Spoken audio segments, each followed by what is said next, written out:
In Lesson 2, we saw what the characteristics of a kingdom dweller are. We also talked about how Jesus is the only person who has exemplified those characteristics perfectly. And in this lesson, we'll begin looking at the law of the Old Testament. The rest of our series is really going to focus on the law and how we relate to it. But first, we're going to look at how Jesus relates to it. So we'll be looking in chapter 5, starting in verse 17. Do not think that I came to abolish the law or the prophets. I did not come to abolish, but to fulfill. For truly I say to you, until heaven and earth pass away, not the smallest letter or stroke shall pass from the law until all is accomplished. Whoever then annuls one of the least of these commands and teaches others to do the same shall be called least in the kingdom of heaven.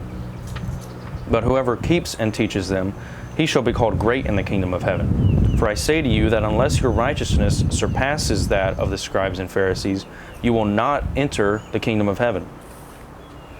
Now let's look in verse 17. It says, do not think that I came to abolish the law or the prophets. Now if you read the Bible, sometimes you'll see those two words, law and prophets, come up. And I want to define those before we go any further. The law is basically the first 5 books of the Old Testament. That's Genesis, Exodus, Leviticus, Numbers, and Deuteronomy. And many scholars believe that Moses wrote those books. And some scholars also categorize the different laws that we find in those books into 3 different categories. That's civil, which is laws that applied exclusively to the biblical nation of Israel.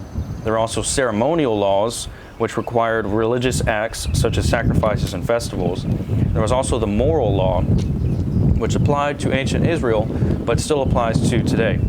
A civil law, that first one that I mentioned, would deal with things such as the clothes that the Israelites would wear or the foods that they would eat. The ceremonial law dealt more with how they worshiped God, the sacrifices that they would do, the different types of sacrifices, and how they would actually do those sacrifices. And the moral law was things like the 10 Commandments. Don't kill, don't steal, don't lie, and those still apply today. So that's kind of the definition of the law. The prophets refer to the prophetic books of the Old Testament. So there's many of those, such as Isaiah, Jeremiah, Ezekiel, Micah, all of those major and minor prophets that you may hear about. Those are the prophetic books of the Old Testament. And whenever Jesus says that he did not come to abolish the law or the prophets, he's referring to those things. But also saying law or prophets together is really another way of just referring to the entire Old Testament.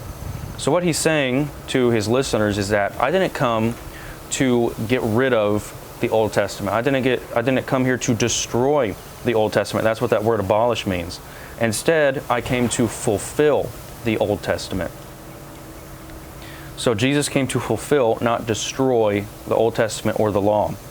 In fact, he's very emphatic that the law is not going to go away until it is fulfilled. We see this in verse 18. He says, for truly I say to you, until heaven and earth pass away, not the smallest letter or stroke shall pass from the law until all is accomplished. So basically he's saying, until the law is complete, until it is fulfilled, it doesn't matter if heaven and earth pass away, if basically the end of the world comes, not a single part of the law, whenever it says not the smallest letter or stroke shall pass. Some Bibles might say a jot or a tittle or an iota. Basically the smallest, it'd be if I wrote an I in English, a lowercase I with the line and the dot. That little dot, not even that little tiny part of that smallest letter is going to pass away from the law until the entire law has been fulfilled. And what Jesus is saying is that he has come to be that person that will fulfill the law. Not any of it is going to pass away or become void until he has completed his mission. So that's Jesus' relationship to the law. He has come to live a perfect life and to fulfill all of the laws that we break every single day. And he's doing this in our place. If we continue, that's Jesus' relation to the law. But then he sort of shifts his topic or his focus, and he focuses on us and our relationship to the law. Starting in verse 19, he says, whoever then annuls one of the least of these commandments and teaches others to do the same, he shall be called least in the kingdom of heaven.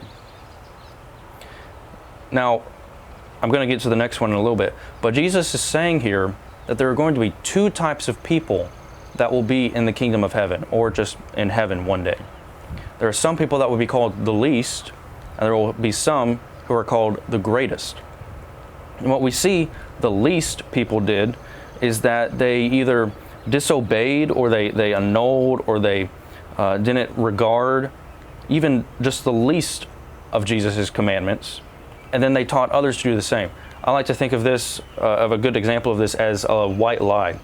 We know from the 10 Commandments that it's a sin to lie to somebody, but some people say that a little white lie isn't going to hurt anybody and it's okay to do that.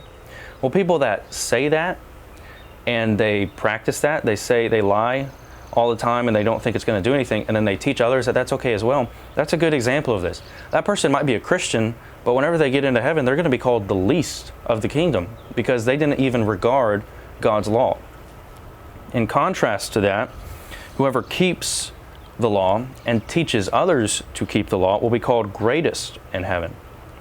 So those that regard Jesus' teaching, they regard the Old Testament, and they strive to follow the laws that apply to them, that would be the moral law for today.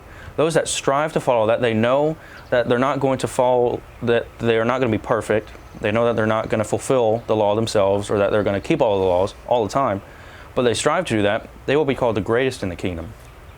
And I have to point out that though there will be the least and the greatest in heaven, Jesus says that those two groups of people will be in heaven. Ultimately, the greatest person that will be in heaven is Jesus himself.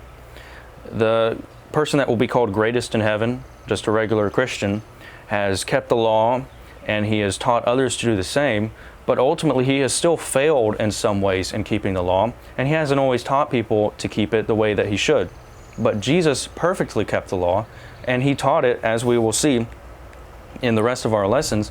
He's teaching the law basically here, and he's teaching it for a specific purpose. So Jesus says that there are two different people that are going to be in heaven, the least and the greatest. But he says something interesting in verse 20. He says, "For I say to you that unless your righteousness surpasses that of the scribes and Pharisees, you will not enter the kingdom of heaven." Now let's define these terms before we talk about it. A Pharisee, basically, that the root of that word basically means to separate. So a Pharisee was someone that said that they were separated from sinners. They were a holy person, though Jesus often ridiculed them and called them out, because though they practiced externally righteousness and they were very holy, internally they were very corrupt, and they didn't actually have a heart that was eager to love God and serve God. But nevertheless, they followed many of the commands, if not all of the commands of the Old Testament, very, very closely. And a scribe was very similar. They were a religious lawyer. They would write the Old Testament, so they knew the Old Testament very well. Both the Pharisees and scribes did. So basically, these are the holiest people around in this day. If we were looking at just external actions and how well people were keeping the law, nobody kept it better than the Pharisees and scribes, though their heart was completely in the wrong place.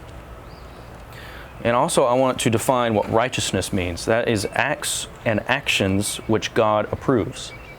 So Jesus is looking at this crowd that is likely sinners, and Pharisees and scribes are somewhere in there as well. And he's looking at all of them, and he says, you see these Pharisees and scribes over here? Nobody's holier than them. But he says, if you even want to enter into heaven, your righteousness must surpass the righteousness that these Pharisees and scribes exhibit.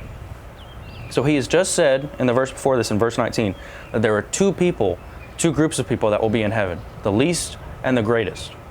So those two people will be in heaven, but Jesus says you won't even enter into heaven unless your righteousness surpasses that of the Pharisees and scribes. And I want to point out that if your entrance into heaven depends on you surpassing the righteousness of the Pharisees and scribes, that means that the Pharisees and scribes themselves needed more righteousness than they had in order to get into heaven. So unless your righteousness surpasses or is more than, if you want to think about it that way, that of the scribes and Pharisees, you will not enter the kingdom of heaven. Now, this raises a pretty big problem for us if we think about it. Jesus is talking to his original audience, and the most holy people that were there were the Pharisees and scribes. And yet Jesus says that even them, with all of their holiness and all of their good works, they're not going to heaven based on that. He says that you need even more righteousness than what they have. Now, the rest of the lessons that we're going to look at are going to show how basically impossible that task is for anybody. We, in and of ourselves, will never have the ability to fulfill the law or to completely obey the law as God wants us to. And this raises a very big issue for us, because if we can't rely on our own righteousness to get us into heaven, Jesus said that unless your righteousness surpasses that of the Pharisees and scribes, you will not enter into heaven. We know that can't be true. We can't do that on our own. We can't trust in our righteousness. We can't trust in something else. We have to trust in a righteousness that comes from God. And that's why Jesus came. He came to fulfill the law. That means in every way that we have messed up and sinned against God and not obeyed the law, Jesus did obey the law in our place, so that he was perfectly righteous. And then whenever a person is saved from their sins, whenever they repent of their sins and believe in Jesus, they trust in Jesus for their security into heaven. What they're doing there is they're trusting in Jesus' righteousness, the righteousness that he gives to us for their entrance into heaven. So I hope that's clear. You can't trust in your own righteousness to get you into heaven. No matter how holy or righteous you may think you are, the only person that was righteous enough to earn heaven was Jesus himself. And he freely offers that righteousness to us. So, as we close, I want to ask the question, whose righteousness are you depending on for your entrance into heaven? Are you trusting in yourself?